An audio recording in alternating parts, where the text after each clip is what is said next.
2024లో టాలీవుడ్ ఎన్ని హిట్స్ చూసిందో అంతకు మించి వివాదాలను కూడా చవిచూసింది. నిజానికి టాలీవుడ్ కు కాంట్రవర్సీస్ కొత్తేమీ కాదు, ఎప్పుడూ ఉండేవే. కాకపోతే ఈసారి వాటి డోస్ కొంచెం పెరిగిందంతే.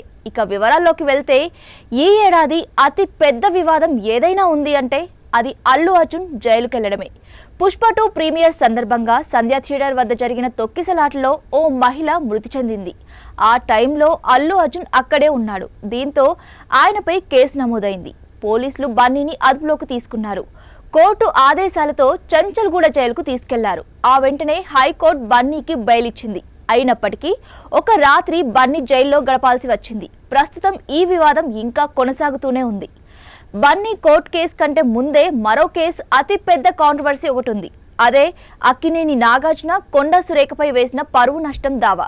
కేటీఆర్ను విమర్శించే క్రమంలో అక్కినేని కుటుంబంపై, సమంతపై అత్యంత తీవ్ర వ్యాఖ్యలు చేశారు కొండా సురేఖ. దీంతో అక్కినేని ఫ్యామిలీ హర్ట్ అయింది.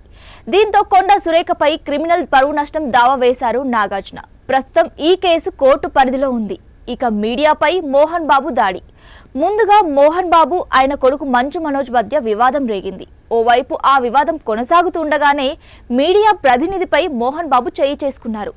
ఇది కాస్త పెద్ద కేసు అయింది. దీంతో అసలు వివాదాన్ని పక్కన పెట్టి మీడియా పెట్టిన కేసు నుంచి బయటపడేందుకు మోహన్ బాబు ప్రయత్నిస్తున్నారు. ఇప్పటికే క్షమాపణలు చెబుతూ బహిరంగ లేఖ విడుదల చేసిన ఆయన తాజాగా హాస్పిటల్కు వెళ్లి తాను దాడి చేసిన రిపోర్టర్ను కూడా పరామర్శించి వచ్చారు. చిన్న కొడుకు మంచు మనోజ్తో నడుస్తున్న పంచాయతీతో పాటు జర్నలిస్ట్ను కొట్టిన ఈ కేసును కూడా ఎదుర్కొంటున్నారు మోహన్ బాబు.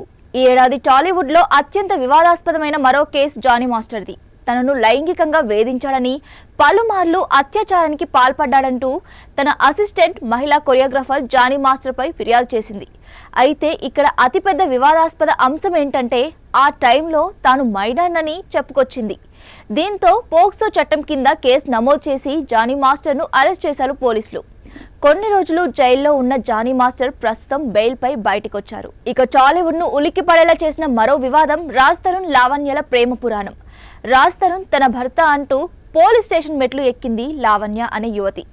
ఆమె తన భార్య కాదు, ఎక్స్ గర్ల్ ఫ్రెండ్ అంటూ రాజ్ తరుణ్ వాదన. వీళ్ళిద్దరి మధ్య మాటల యుద్ధం అప్పట్లో రోజుకో మలుపు తిరిగింది. మీడియాకు కావాల్సినంత మసాలా అందించింది. ఓ దశలో రాజ్ తరుణ్ తనను గర్భవతిని చేసి అబార్షన్ చేయించాడని కూడా ఆరోపించింది లావణ్య. ప్రస్తుతం రెండు పార్టీలు సైలెంట్ అయ్యాయి. కోర్టులో తేల్చుకుంటారా, కాంప్రమైజ్ అవుతారా అనేది కొత్త ఏడాదిలో తెలుస్తోంది. దర్శకుడు రామ్ గోపాల్ వర్మ కూడా ఈ ఏడాది కష్టాలు పడ్డాడు. ఆయనపై ఆంధ్రప్రదేశ్లోని పలు పోలీస్ స్టేషన్లలో వరుస పెట్టి కేసులు నమోదయ్యాయి. దీంతో ఏపీ నుంచి ప్రత్యేకంగా 2 పోలీసులు హైదరాబాద్కి వచ్చి మరీ వర్మ ఇంటి దగ్గర ప్రత్యక్షమయ్యారు. ఓ దశలో ఆర్జీవి పరారీలో ఉన్నాడనే కథనాలు కూడా వచ్చాయి. మొత్తానికి కోర్టు జోక్యంతో ఆర్జీవి ప్రస్తుతానికి ఊపిరి పీల్చుకున్నారు. ఇక గతేడాదిలానే ఈ ఏడాది కూడా టాలీవుడ్ ను డ్రగ్స్ వదలలేదు. ఈసారి హేమ రూపంలో టాలీవుడ్ లో డ్రగ్స్ కలకలం రేగింది. బెంగళూరులో జరిగిన ఓ పార్టీలో పోలీసులు దాడి చేసి హేమను అదుపులోకి తీసుకున్నారు. ఆమె డ్రగ్స్ సేవించినట్టు పోలీసులు చెప్పారు. అదే టైంలో తాను హైదరాబాద్లో ఉన్నానంటూ హేమ బుకాయించే ప్రయత్నం కూడా చేశారు. ఆ మరుసటి రోజు చికెన్ బిర్యానీ రెసిపీ వీడియో కూడా పెట్టారు. తామిచ్చిన నోటీసులకు స్పందించకపోవడంతో స్వయంగా హైదరాబాద్కు వచ్చి హేమను అరెస్ట్ చేశారు బెంగళూరు పోలీసులు. అలా కొన్ని రోజుల పాటు జైల్లో ఉన్న హేమ బెయిల్పై బయటకొచ్చారు.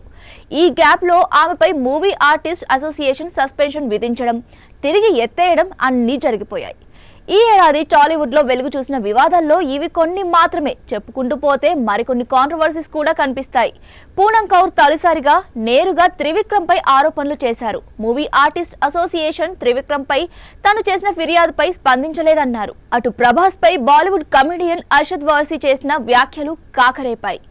ఇక హరీష్ శంకర్, చోటా కే నాయుడు వివాదం కూడా చిన్నపాటి వివాదం రేపింది. ఇలా 2024లో చాలా వివాదాలు టాలీవుడ్ ను ఉక్కిరి బిక్కిరి చేశాయి. వీటిలో చాలా వివాదాలు కొత్త ఏడాదిలో కూడా కొనసాగబోతున్నాయి.